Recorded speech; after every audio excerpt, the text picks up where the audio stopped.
Yes, good morning ninth class. देखिए, मैं आपके लिए एक revision objective type question paper की रिवीजन की एक आपके पास वीडियो लेकर आई हूँ।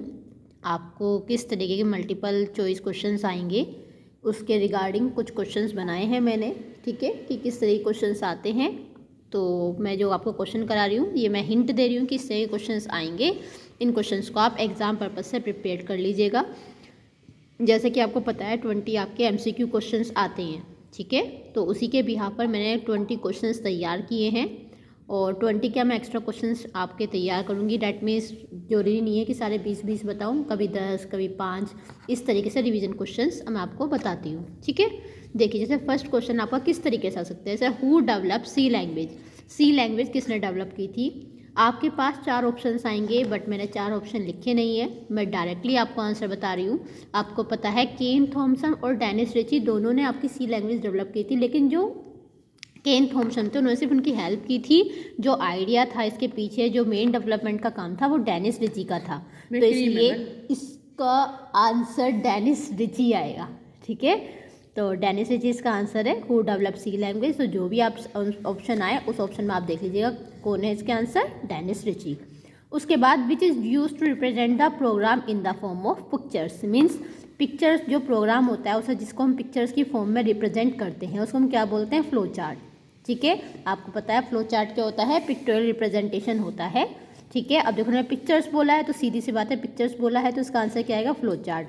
आपको सूडो कोड भी गिवन होगा, ठीक है, आपको एल्गोरिथम भी गिवन होगी, लेकिन सूडो कोड और एल्गोरिथम क्या होता है, स्टेप बाय स्टेप डिस्क्रिप्शन होते हैं, लेकिन जो फ्लो चार्ट होता है वो जो स्टेप बाय स्टेप डिस्क्रिप्शन होते हैं इन द फॉर्म ऑफ पिक्चर्स होते हैं। और फ्लो चार्ट आपका इंपॉर्टेंट टॉपिक है, इसके जो सिंबल्स हैं वो एक एक सिंबल्स आप अच्छे से पढ़िएगा, ठीक। फिर इसी में क्वेश्चन आता है कि which is the relational operator.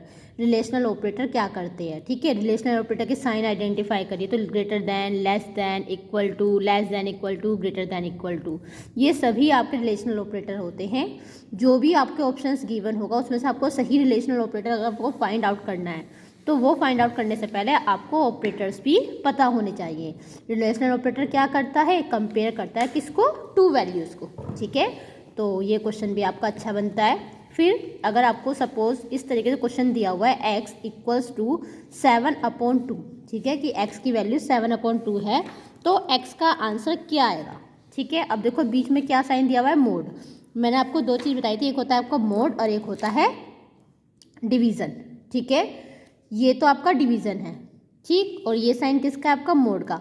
तो देखो इन्होंने ये डिवीज़न का साइन दिया है तो इसका आंसर कितना आएगा, 3, 2 3 जा 6। लेकिन अगर ये मोड का साइन होता, ठीक है, 7 इस तरीके से होता, 7 मोड बाय 2, तो इसका आंसर आ जाता 1। क्यों, क्योंकि जो मोड होता है वो हमेशा आपको क्या देता है, रिमाइंडर देता है, और जो ये डिवीज़र का साइन होता है ये आपको क्या देता है, क्वोशिएंट, ठीक है। तो अगर इस तरीके से क्वेश्चन आएगा तो आप उम्मीद है कि आप सही से टिक लगा लेंगे, ठीक है।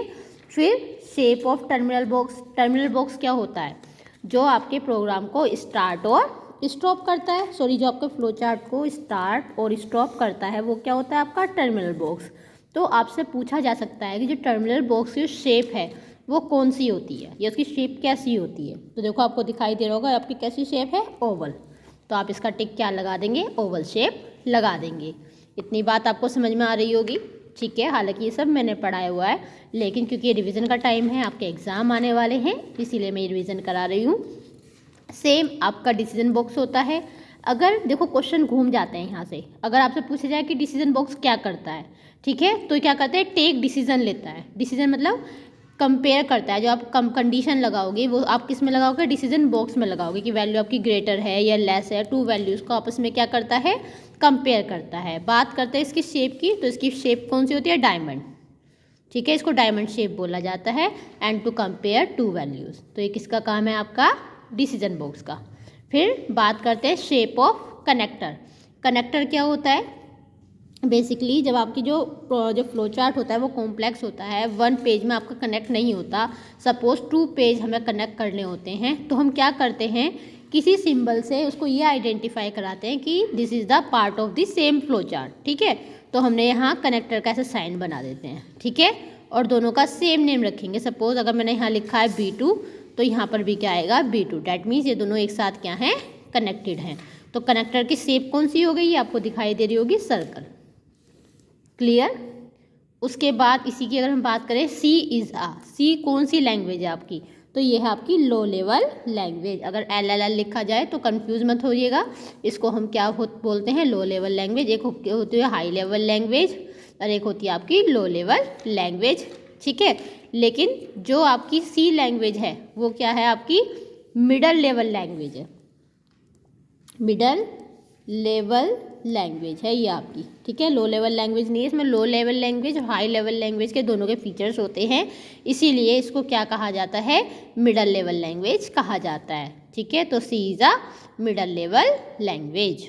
फिर statement C program start with, जो हमारा सी प्रोग्राम होता है वो स्टार्ट जो होता है सबसे पहले किससे होता है, हैश इंक्लूड से, ठीक है। आपको पता है हम हेडर फाइल इंक्लूड कराते हैं, hash studio dot H hash include कोने। स्टूडियो की फुल फॉर्म क्या होती है, स्टैंडर्ड इनपुट आउटपुट, ठीक है, ये इसकी फुल फॉर्म होती है। तो अगर आपसे पूछा जाए, ऑप्शंस में आए statement C program start with, तो वो किसके थ्रू होती है, हैश इंक्लूड के थ्रू, ठीक है। फिर नेक्स्ट क्वेश्चन अगर आए, सी वेरिएबल स्टार्ट्स विथ, जो सी वेरिएबल है, वेरिएबल आपको मैंने बताया था इट्स होल्ड द वैल्यू, ठीक है, ये आपकी मेमोरी में वैल्यू को होल्ड करके रखता है।